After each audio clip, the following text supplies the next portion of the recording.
Hello my tears. ஆக்சுவலா இந்த video எதுக்காக அப்படின்னா, எனக்கு எங்க வீட்ல டெய்லி ஒரு விஷயம் நடக்குது. அத வந்துட்டு எப்படி மாத்துறதுன்னு தெரியல.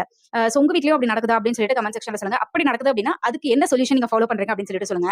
என்ன நடக்குது அப்படின்னா, டெய்லியுமே வந்து குழம்பு அது மாரி வைக்கிறோம் இல்லைங்களா? இட்லிக்கு, சாப்பாட்டுக்கு அது மாரி வைக்கிறோம் இல்லைங்களா? அது வந்து என்ன ஆகுது அப்படின்னா, நானும் வந்து பார்த்து லிமிட்டா தான் வைக்கிறேன். சரி 2 வேளைக்கா இவ்ளோ, 3 வேளைக்கா இவ்ளோ, இல்ல நைட்டுக்கு மட்டுமா இவ்ளோ அப்படின்னு சொல்லிட்டு. ஆனா வந்து அது எப்படின்னே தெரியாது. நான் எந்த அளவுல கம்மியா வச்சாலும், அதாவது வேஸ்ட் ஆயிடுது அப்படின்னு சொல்லிட்டு, சரி நம்ம இன்னைக்கு ரொம்ப கம்மியா வைப்போம். அப்ப வேஸ்ட் ஆகாது அப்படின்னு சொல்லிட்டு ரொம்ப கம்மியா வைப்பேன். அன்னைக்கு கூட வந்து பார்த்தீங்கன்னா, வேஸ்ட் ஆகும்.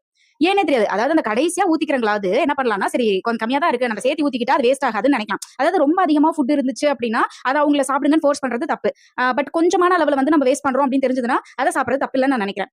இன்னைக்கு அந்த இன்ஸ்டன்ஸ் வந்து நடந்துச்சு. அத நான் உங்ககிட்ட காமிக்கிறேன். இது வந்து பாத்தீங்கன்னா சட்னி. சட்னியே எனக்கு தெரிஞ்சு இந்த சட்னிய வச்சு எப்படியும் 1 இட்லி இல்ல 1 1/2 இட்லி சாப்பிடலாம். அடுத்ததா குழம்பு காமிக்கிறேன் பாருங்க. இது வந்து பாத்தீங்கன்னா குழம்பு. அ எனக்கு தெரிஞ்சு பாருங்க இது இது மட்டுமே 1 கரண்டி வருது. இன்னும் கூட எடுக்கலாம். அந்த அளவுக்கு குழம்பு வந்து இருக்கு. இந்த 2யுமே வச்சு எனக்கு தெரிஞ்சு 3 இட்லி, அதாவது ஒருத்தர் வந்து திருப்தியா சாப்பிடலாம். இத பார்த்துட்டு என் ஹஸ்பண்ட் என்ன தெரியுமா கேட்டாருங்க?